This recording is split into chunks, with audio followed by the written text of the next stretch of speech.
మనిషి గొప్పగా చెప్పుకోవాల్సి వస్తే కలిగి ఉన్న దేవుణ్ణి బట్టే గొప్పగా చెప్పుకోవాలి గాని దేవుడు కలుగజేసిన వాటిని బట్టి ఎప్పుడు గొప్ప చెప్పుకోకూడదు.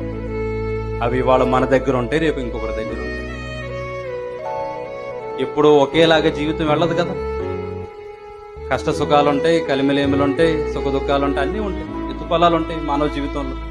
ఇవాళ సుఖం ఉన్నా వెళ్ళిపోతుంది, ఇవాళ దుఃఖం ఉన్నా వెళ్ళిపోతుంది. ఇవాళ ఎదుర్కొంటున్న అతి కష్టమైన పరిస్థితి అయినా కూడా కొన్నాళ్ళకు ఉండదు, మాయమైపోతుంది.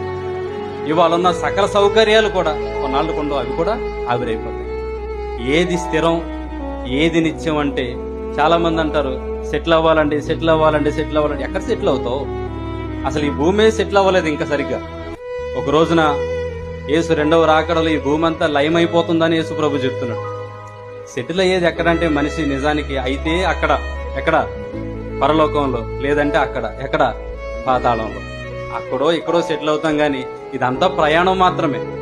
ఈ పాటికి ప్రయాణంలో నా ఎంతటోడు లేడు. అలా ఉంటారని నేను చెప్పట్లేదు, కానీ అలాంటి పరిస్థితుల్లోకి మీరు ఎవ్వరు వెళ్ళొద్దని చెప్తున్నారు.